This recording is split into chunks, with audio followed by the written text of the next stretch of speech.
Hello friends, ఈరోజు మనం ఎక్కడికి వెళ్తున్నాము? ఈ లొకేషన్, ఈ అంబియన్స్, ఈ చెట్లు, ఈ పచ్చదనం ఇవన్నీ చూసి ఏదో జూ లేదా పార్క్ అనుకుంటున్నారు కదా. అదే కాదు, మనం ఇప్పుడు వచ్చిందైతే ఒక గుడికి. అదేంటి గుడి అంటున్నారు, గోపురాలు అవి కనిపించట్లేదు, మొత్తం చెట్లే ఉన్నాయి అనుకోకండి. గుడిలోకి వస్తున్నాము. వచ్చిన వెంటనే గోమాత దర్శనం అయితే బాగా జరిగింది.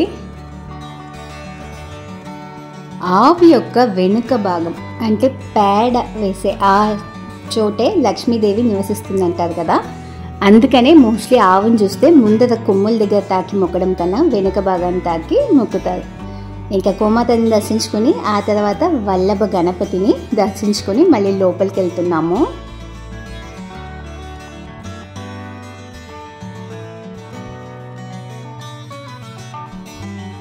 ఇక్కడ ఈ గుడిలో అన్ని రకాల దేవదేవతల్ని మనం దర్శించుకోగలుగుతాం. ఇక్కడ చూస్తే సాయిబాబా, ఇంకా మనకి ఈ గుడిలో మాలలు అంటే స్వామివారికి వేయాలనుకుంటే పూల దండలు అవి లభిస్తాయి, కొనుక్కోవచ్చు. అర్చనలు అయితే చేయరు ఇక్కడ. ఇప్పుడు నెక్స్ట్ మనం దర్శించుకుంటుంది దత్తాత్రేయ స్వామి, పరమేశ్వరుడు, విష్ణుమూర్తి ఇంకా బ్రహ్మదేవుడు ముగ్గురు కలిసిన స్వరూపాన్ని దత్తాత్రేయుడిగా చెప్తారు. అంటే ఒకే చోట త్రిమూర్తుల్ని ఒకే స్వరూపంగా దర్శించుకున్నాం. ఆ తర్వాత ఇంకా ముందుకు సాగితే గరుత్మంతుడు, ఇంకా సాయిబాబా యొక్క పెద్ద మందిరం ఇంకా ఉంది. లోపలికి వెళ్తే ఈ చెట్టు ఎప్పుడైనా చూసారా? ఇక్కడ కాయలు ఏవో పెద్ద పెద్దగా ఉన్నాయి కదా. చాలా పార్క్స్లో మేము అవి చూసి ఏంటో అనుకున్నాము. అంటే ఈ అటిక అంటారు కదా, అది ఆ చెట్లలో నుంచే తయారు చేస్తారంట, ఆ కాయల్లో నుంచి. ఇంకా ముందు కొనసాగితే ఇక్కడ మనకి పరమేశ్వరుడు ఇంకా జగన్మాత వీళ్ళిద్దరి దర్శనం జరుగుతుంది. అంటే శివాలయానికి వచ్చావు నువ్వు అంటారు కదా, అదే కాదు.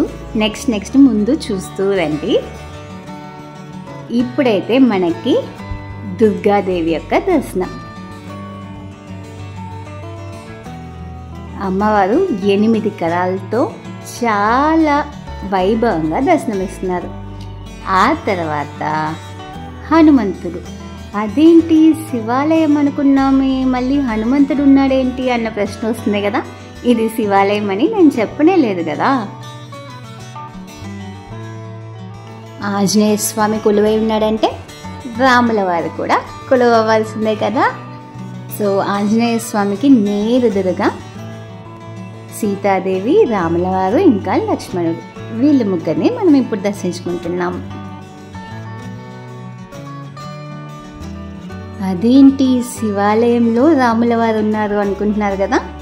అదే, ఇది శివాలయము కాదు, రామాలయము కాదు, విష్ణు ఆలయం కూడా కాదు. ఇది చెన్నైలో ఈసీఆర్లో ఈంజంబాక్కం అనే ప్రాంతంలో ఉండే సాయిపురం అంటారు. అంటే అసలుకి ఇది సాయిబాబా గుడి. అదేంటి సాయిబాబా గుడి అంటున్నావు, అందరు దేవతలు ఉన్నారంటే ఇదైతే అసలు సాయిబాబా గుడి అని చెప్పడం కన్నా కూడా ఈసీఆర్లో ఉండే ఒక హిందూ దేవాలయం అని చెప్పచ్చు.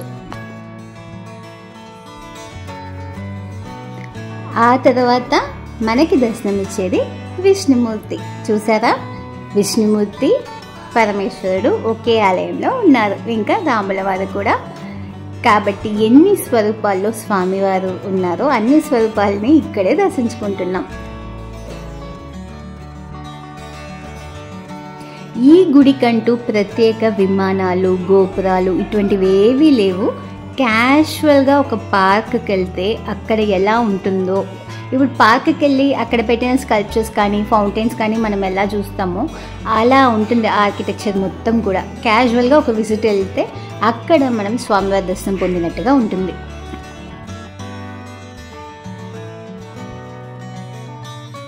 ఇంకా ప్రతి గుడిలో ఉన్నట్టుగానే ఇక్కడ కూడా నవగ్రహాలని దర్శించుకున్నాము. ఆ తర్వాత కృష్ణుడు, రాధ. చూసారా, రామస్వరూపం, కృష్ణ స్వరూపం రెండు కూడా ఈ గుడిలో సాధ్యం దర్శనానికి. అందరు దేవతలు ఒక చోట కొలువై ఉన్నారంటే ఇంకా ఆ గుడికి విశేషాలు వేడుకలు తక్కువే ఉండదు. అంటే ఏదైనా తిథి, ఏ దేవుడికైనా ప్రీతికరమైన తిథి వచ్చినప్పుడు ఆ దేవుడికి ప్రత్యేక పూజలు ఉంటాయి. మరి ఇంతమంది కొలువయ్యారంటే నిత్యం పూజలు, ప్రత్యేక విశేషాలు ఉండాల్సిందే కదా. సో అలానే ఈ గుడి ప్రతినిత్యం పూజలతో అలరిస్తూ ఉంటుంది మనందరినీ.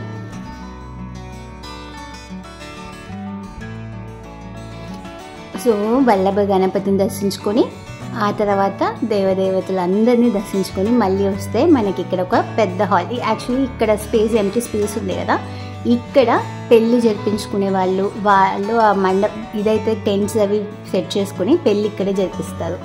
ఈ ఎంటీ స్పేస్లో ఒక మ్యారేజ్, ఇంకా ఇటువైపు ఒక షెడ్లా ఉంది కదా, అక్కడ ఒక మ్యారేజ్, ఇంకా ఇక్కడ హాల్ ఉంది కదా, దీంతో 3 మ్యారేజెస్ ఇలా ఒకే సమయానికి 5 మంది జతలకి పెళ్ళి ఇక్కడ జరిపించుకోవచ్చు. అంత స్పేషియస్గా ఉంటుంది గుడి. అంటే ఇక్కడ పెళ్ళి జరిపించుకోవాలి అనుకునేవారు ముందుగా పర్మిషన్స్ తీసుకోవాలి, ప్లస్ ముందుగా పేమెంట్స్ అవన్నీ డీటెయిల్స్ అన్నీ కూడా గుడిలో కనుక్కోవాలి అడ్మినిస్ట్రేషన్ దగ్గర. అంటే ఎక్కడెక్కడో మండపాలంటూ, హాల్ అంటూ, బ్యాంక్వెట్ హాల్స్ ఇలా వెళ్ళడం కన్నా ఇలా గుడిలో ఇంత స్పేషియస్గా, ఇంత మంచి అట్మాస్ఫియర్ ఉండే ఒక గుడిలో పెళ్లి చేసుకోవడం అంటే దానికి కూడా లక్ ఉండాల్సిందే. ఎవరైనా ప్లాన్ చేసే వాళ్ళు ఉంటే తప్పకుండా ఈ గుడి అడ్మినిస్ట్రేషన్తో కాంటాక్ట్ అవ్వండి. ఇప్పుడు మనం ఉన్నదే సాయి మందిరం. సో సాయిబాబా యొక్క పెద్ద స్టాచ్యూ అయితే దర్శించుకున్నాము. నెక్స్ట్ మనం బయటకు వస్తే మొత్తం కూడా లాన్ కనిపిస్తుంది. ఒక పార్క్లో ఎలా అయితే సెటప్ ఉంటుందో అంత బ్రహ్మాండంగా ఉంది కదా. అసలు ఇక్కడ నడిచి వెళ్తుంటే నిజంగా ఎక్కడో ఒక ఊటీ కొడైకెనాల్లో నడిచిన ఫీల్ అయితే వస్తుంది, అంత బాగుంది. ఇంకా ఇక్కడ చెట్లు, వాటిని మెయింటైన్ చేయడం, ప్లేస్ని నీట్గా ఉంచడం, ఇవన్నీ కూడా చాలా పర్ఫెక్ట్గా చేస్తున్నారు. చాలా పెద్ద మెడిటేషన్ హాల్ కూడా ఉంది గుడిలో. ఇంకా మెడిటేషన్ క్లాసెస్ అవి కూడా ఇక్కడ నడిపిస్తూ ఉంటారు.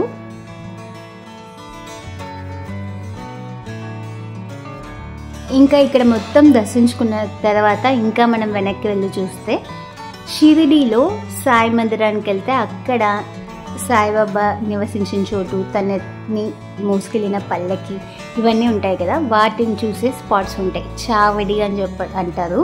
సో అటువంటి ఆర్కిటెక్చర్ ఇక్కడ కూడా పెట్టారు. అంటే ఎగ్జాక్ట్ ఆ సాయి మందిరం యొక్క రెప్లికానే ఇక్కడ ఈ గుడిలో ఉన్న ఈ ప్లేస్ అంతా, ఈ సావడే. కానీ పక్కన ఉన్న పెయింటింగ్స్ అవన్నీ కూడా ఇక్కడ ఎలా ఉంటుందంటే ఎప్పుడు 24 hours వెలుగుతూనే ఉండే ఆ నిప్పు, ధ్వని అంటారు, ఎప్పుడు కూడా వెలుగుతూనే ఉంటుంది. ఇంకా అన్నం అంటే బియ్యం. సో ఇక్కడికి వచ్చి ఆ నిప్పుని చూసి వేడుకోవాల్సింది ఏంటంటే మన దగ్గర ఉండే ఈ భయాలు, ఇంకా తెలివి తక్కువతనాలు, జ్ఞానం లేకుండా ప్రవర్తించడం, ఇవన్నీ తొలగిపోవాలి. మంచి బుద్ధి మనకు కావాలని ఆ ధ్వనిని చూసి వేడుకోవాలి. ఇంకా అక్కడున్న బియ్యం మూట ఉంది కదా, ఆ బియ్యం మూటను చూసి లోకంలో ఇంకెప్పుడు ఎవ్వరికి అన్నం లేని స్థితి, అంటే ఒక్క పూట తిండి కూడా ఎవ్వరికీ లేకుండా పోకూడదు, అందరికీ కడుపు నిండా అన్నం ఎప్పుడు లభించాలి అని చెప్పి మనం వేడుకోవాలి. అలా వేడుకుంటే అందరికీ మంచి జరుగుతుంది. ఇంకా అక్కడ వాటిని చూసిన తర్వాత ఇక్కడికి వస్తే ఆ పల్లకి కనిపిస్తుంది. ఇంకా వాళ్ళు చేతితో చేసిన పెయింటింగ్స్ అవన్నీ కూడా మనకి ఇక్కడ డిస్ప్లేలో ఉంచుంటారు, వాటిని కూడా చెక్ చేయవచ్చు.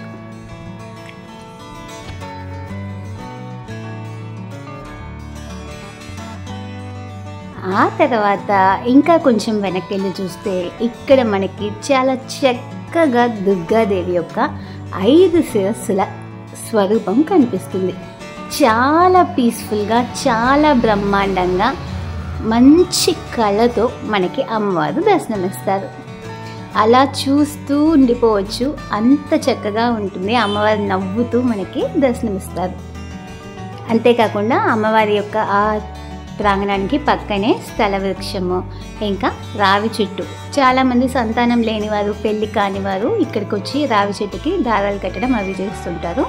ఇంకా ఓషన్స్ అంటే సముద్రానికి దేవత జులేలాల్జీ అని చెప్పి తన యొక్క స్వరూపం కూడా గుడిలో లెఫ్ట్ సైడ్ మనకు ఒక చిన్న ప్రాంగణంలో కనిపిస్తుంది, అదైతే వీడియోలో మిస్ అయింది అనుకుంటా.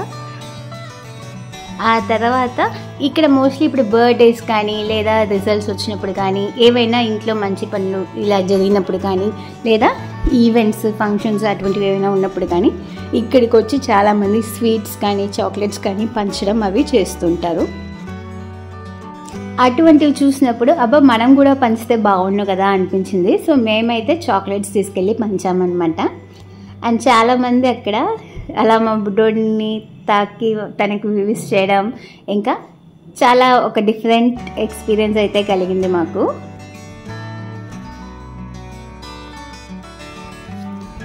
ఇది ఫ్రెండ్స్ మా ఆలయ దర్శనం.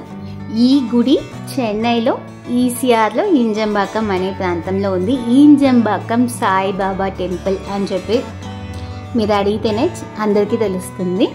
ఇక్కడికి వెళ్ళాలనుకుంటే బస్ ఫెసిలిటీస్ ఉన్నాయి, ఆటో ఫెసిలిటీస్ కూడా ఉన్నాయి, share auto facilities, Ola, Uber అన్నీ ఉన్నాయి. సాయిపురం అంటారు. ఇంకా ఈ ప్రాంతానికి పక్కనే చాలా మంచి రెస్టారెంట్స్ ఉన్నాయి, స్టే చేసే లాడ్జింగ్ హోటల్స్ ఉన్నాయి. సో మీరు ఎప్పుడైనా చెన్నై వచ్చినప్పుడు తప్పకుండా విజిట్ చేయాలనే లిస్ట్లో ఈ ఆలయాన్ని కూడా యాడ్ చేసుకోండి. మంచి అట్మాస్ఫియర్ మనకి ఇన్నర్ పీస్ని ఇస్తుంది. తప్పకుండా మాకు కలిగిన ఆ ఇన్నర్ పీస్ మీకు కలగాలని వేడుకుంటున్నాము. మరి ఈ వీడియో మీకు నచ్చుంటుందని అనుకుంటున్నాము. నచ్చింది కదా? నచ్చితే తప్పకుండా ఒక లైక్ ఇచ్చుకోండి. ఇంకా మీ ఫ్రెండ్స్తో వీడియోని షేర్ చేసుకోవడం అస్సలు మరవకండి. ఇంకా మా ఛానల్కి మీరు ఇది వరకు సబ్స్క్రైబ్ చేసుకోకుండా వీడియో చూస్తున్నట్లయితే తక్షణమే సబ్స్క్రైబ్ చేసుకొని పక్కనున్న బెల్ బటన్ క్లిక్ చేసుకోండి. ఇలా వీడియోస్ వస్తే అలా వచ్చేస్తాయి.